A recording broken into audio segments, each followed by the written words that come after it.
ನಮಸ್ಕಾರ ಸ್ನೇಹಿತರೆ. ಕರ್ನಾಟಕದ ಲಕ್ಷಾಂತರ ಗೃಹಲಕ್ಷ್ಮಿ ಫಲಾನುಭವಿಗಳಿಗೆ ಇಂದು ಒಂದು ಅತ್ಯಂತ ಮಹತ್ವದ ಅಪ್ಡೇಟ್ ಬಂದಿದೆ ಅಂತಲೇ ಹೇಳ್ಬೋದು.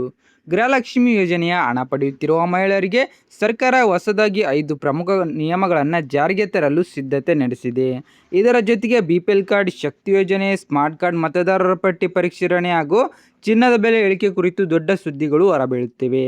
ಕಳೆದ ಕೆಲವು ತಿಂಗಳುಗಳಿಂದ ಗೃಹಲಕ್ಷ್ಮಿ ಯೋಜನೆಯ ಕಂತಿನ ಹಣ ವಿಳಂಬವಾಗುತ್ತಿರುವ ಬಗ್ಗೆ ಸಾಕಷ್ಟು ದೂರುಗಳು ಕೇಳಿಬಂದಿದ್ದವು. ಹಲವಾರು ಮಹಿಳೆಯರು ತಮ್ಮ ಖಾತೆಗೆ ಹಣ ಜಮಾ ಆಗದ ಕಾರಣ ಬ್ಯಾಂಕ್ಗೆ ಅಲೆದಾಡುತ್ತಿದ್ದರು. ಈ ಹಿನ್ನೆಲೆಯಲ್ಲಿ ಸರ್ಕಾರ ಯೋಜನೆ ಸಂಪೂರ್ಣ ಮರುಪರಿಶೀಲನೆ ನಡೆಸಲು ಮುಂದಾಗಿದೆ. ಮೊದಲನೇದಾಗಿ ಗೃಹಲಕ್ಷ್ಮಿ ಯೋಜನೆಯ ಫಲಾನುಭವಿಗಳ ಬ್ಯಾಂಕ್ ಖಾತೆ ಬಗ್ಗೆ ವಿಶೇಷ ಪರಿಶೀಲನೆ ನಡೆಸಲಾಗುತ್ತಿದೆ. ಕರ್ನಾಟಕದ ಹೊರ ರಾಜ್ಯಗಳ ಬ್ಯಾಂಕ್ ಖಾತೆಗಳಿಗೆ ಹಣ ಹೋಗುತ್ತಿರುವ ಪ್ರಕರಣಗಳ ಬಗ್ಗೆ ಸರ್ಕಾರ ಗಮನ ಹರಿಸಿದ್ದು, ಅಂತಹ ಖಾತೆಗಳನ್ನು ಗುರುತಿಸಿ ತಡೆಹಿಡಿಯುವ ಕ್ರಮ ಕೈಗೊಳ್ಳಲಾಗಬಹುದು ಎಂದು ಹೇಳಲಾಗಿದೆ. ಎರಡನೇದಾಗಿ ಫಲಾನುಭವಿಗಳ ಖಾತೆಗೆ ಹಣ ಜಮಾ ಆದ ತಕ್ಷಣ ಅವರ ಮೊಬೈಲ್ಗೆ ವಿಶೇಷ ವಾಯ್ಸ್ ಮೆಸೇಜ್ ಅಥವಾ ಮಾಹಿತಿ ತಲುಪಿಸುವ ವ್ಯವಸ್ಥೆ ತರಲು ಚರ್ಚೆ ನಡೆಯುತ್ತಿದೆ. ಇದರಿಂದ ಹಣ ಜಮಾ ಆಗಿದೆ ಅಥವಾ ಇಲ್ಲ ಎಂಬ ಗೊಂದಲ ದೂರವಾಗಲಿದೆ. ಮೂರನೇದಾಗಿ ಮೃತಪಟ್ಟ ಫಲಾನುಭವಿಗಳ ಹೆಸರಿನಲ್ಲಿ ಹಣ ಜಮೆಯಾಗುತ್ತಿರುವ ಪ್ರಕರಣಗಳನ್ನು ಪತ್ತೆ ಹಚ್ಚಲು ಅಧಿಕಾರಿಗಳಿಗೆ ಸೂಚನೆ ನೀಡಲಾಗಿದೆ. ಇಂತಹ ದುರ್ಬಳಕೆ ಸಂಪೂರ್ಣವಾಗಿ ನಿಲ್ಲಿಸಲು ಸರ್ಕಾರ ಕ್ರಮ ಕೈಗೊಳ್ಳುತ್ತಿದೆ. ನಾಲ್ಕನೇದಾಗಿ ಮನೆ ಮನೆಗೆ ಅಧಿಕಾರಿಗಳು ಭೇಟಿ ನೀಡುವ ಸಾಧ್ಯತೆ ಬಗ್ಗೆ ಚರ್ಚೆ ನಡೆಯುತ್ತಿದೆ. ಹೊಸದಾಗಿ ಅರ್ಜಿ ಸಲ್ಲಿಸುವವರ ಮಾಹಿತಿ ಪರಿಶೀಲಿಸಲು ಅಧಿಕಾರಿಗಳು ಮನೆಗೆ ಭೇಟಿ ನೀಡಿ ದಾಖಲೆಗಳನ್ನು ಪರಿಶೀಲಿಸಬಹುದು ಎಂಬ ಮಾಹಿತಿ ಲಭ್ಯವಾಗಿದೆ. ಐದನೇದಾಗಿ ಯೋಜನೆಯ ನಿಜವಾದ ಅರ್ಹರನ್ನು ಗುರುತಿಸಲು ಆದಾಯ ತೆರಿಗೆ ಪಾವತಿದಾರರು, ಸರ್ಕಾರಿ ನೌಕರರ ಕುಟುಂಬಗಳು ಹಾಗೂ ಅನರ್ಹ ಫಲಾನುಭವಿಗಳ ಮಾಹಿತಿಯನ್ನು ಪರಿಶೀಲಿಸುವ ಸಾಧ್ಯತೆ ಇದೆ. ಇದರ ಜೊತೆಗೆ BPL ಕಾರ್ಡ್ ಪರಿಷ್ಕರಣೆಯ ಕುರಿತು ಸರ್ಕಾರ ಚಿಂತನೆ ನಡೆಸುತ್ತಿದ್ದು, ಹಲವು ಅನರ್ಹರು BPL ಕಾರ್ಡ್ ಹೊಂದಿರುವುದಾಗಿ ಪತ್ತೆಯಾಗಿರುವ ಹಿನ್ನೆಲೆಯಲ್ಲಿ ಕಾರ್ಡ್ಗಳು ಮರುಪರಿಶೀಲನೆ ನಡೆಸಬಹುದು.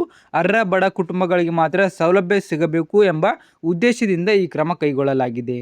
ಶಕ್ತಿ ಯೋಜನೆಯ ಫಲಾನುಭವಿಗಳಿಗೂ ಹೊಸ ನಿಯಮ ಬರಬಹುದು. ಉಚಿತ ಬಸ್ ಪ್ರಯಾಣಕ್ಕಾಗಿ ಸ್ಮಾರ್ಟ್ ಕಾರ್ಡ್ ವಿತರಿಸುವ ಯೋಜನೆ ಕುರಿತು ಚರ್ಚೆ ನಡೆಯುತ್ತಿದ್ದು, ಅದಕ್ಕಾಗಿ ಆಧಾರ್ ಕಾರ್ಡ್ ಜೊತೆಗೆ ಮತದಾರರ ಗುರುತಿನ ಚೀಟಿ ಕೂಡ ಅಗತ್ಯವಾಗಬಹುದು ಎಂಬ ಮಾಹಿತಿ ಲಭ್ಯವಾಗಿದೆ.